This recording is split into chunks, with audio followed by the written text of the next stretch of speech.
Hello, আসসালামু আলাইকুম viewers. আরেকটি নতুন ভিডিও নিয়ে আপনাদের সামনে উপস্থিত হলাম। আজকের ভিডিওতে মূলত আমি আলোচনা করব ডিম দেওয়া মুরগির ডিমের প্রোডাকশনে আসার পরে আপনারা মুরগিকে কিভাবে পরিচর্যা করবেন এবং ডিমের প্রোডাকশন সারা বছর ভালো রাখতে কি কি ওষুধ খাওয়াবেন।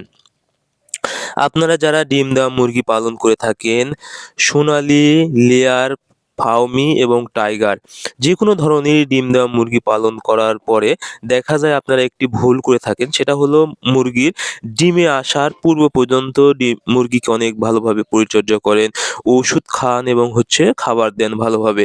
কিন্তু মুরগি যখন ডিমের প্রোডাকশনে চলে আসে এবং ডিম পাওয়া শুরু করেন, তখনই কিন্তু আপনারা একটু পরিচর্যা কমিয়ে দেন, শুধু খাবারের উপরে নির্ভর করে রাখেন। অর্থাৎ শুধু মুরগিকে খাবার দেন। কিন্তু আপনাদেরকে বুঝতে হবে মুরগি যখন ডিম দেওয়া শুরু করবে তখনই কিন্তু সর্বোচ্চ আপনাদের বেশিরভাগ পরিচর্যা করতে হবে। কারণ অনেক সময়ই দেখা যায় মুরগি কিন্তু হঠাৎ করে ডিমের প্রোডাকশন কমে যায়, পার্সেন্টেজ কমে যায়। সেক্ষেত্রে কিন্তু আপনারা ডিম উৎপাদনের যে আয়টা সেটা কিন্তু আপনাদের খরচের থেকে অনেক কম হয় এবং আপনারা অতটা লাভবান হতে পারেন না।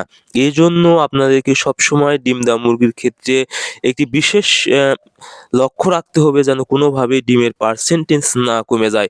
এজন্য অবশ্যই আপনাদেরকে বাড়তি কিছু সতর্কতা অবলম্বন করতে হবে। সর্বপ্রথম আপনারা অবশ্যই ডিম যখন প্রোডাকশনে চলে আসবে মুরগিকে কোনোভাবেই খাবারের ঘাটতি দেওয়া যাবে না।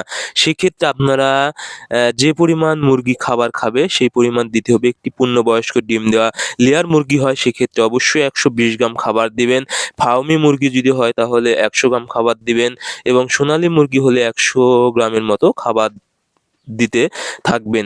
সেক্ষেত্রে ডিমের প্রোডাকশন কমবে না। অর্থাৎ খাবারের যেন ঘাটতি না হয় সেদিকে অবশ্যই খেয়াল রাখবেন।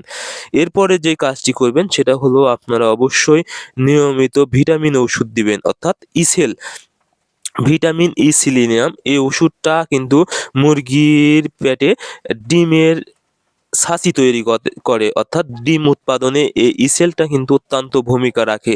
এজন্য আপনারা অবশ্যই নিয়মিত, অর্থাৎ ৩০ থেকে ৪০ দিন পর ৪ থেকে ৫ দিন এই ইসেল এক বেলার পানিতে ব্যবহার করবেন।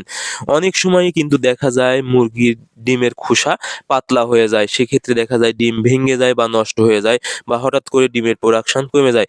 সেক্ষেত্রে কিন্তু আপনারা অবশ্যই নিয়মিত মুরগিকে ক্যালসিয়াম ব্যবহার করবেন।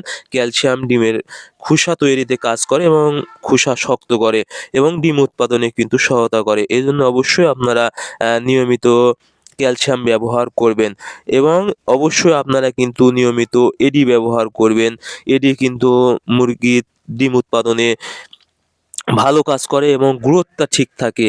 ওজন কমবে না, ওজন বাড়াতে সাহায্য করে। সেক্ষেত্রে কিন্তু মুরগি সহজে ডিম দিতে পারে। এবং আরেকটি বিষয় সেটা হলো আপনারা নিয়মিত কৃমির ওষুধ দিবেন। কৃমি আপনারা ৪৫ থেকে ৫০ দিন পর অবশ্যই কৃমির ডোজটা করে দিবেন, বিশেষ করে ডিম দেওয়া মুরগিকে। কারণ যখন কৃমি পর্যাপ্ত পরিমাণ হয়ে যাবে তখন কিন্তু আপনারা মুরগিকে যে খাবার দিবেন বা ভিটামিন ওষুধ দিবেন তার একাংশ কিন্তু কৃমি খেয়ে নিবে। এতে কিন্তু শরীরে ভিটামিনের ঘাটতি পড়বে। সো আজকে ভিডিও পর্যন্তই। ধন্যবাদ সবাইকে। আল্লাহ হাফেজ।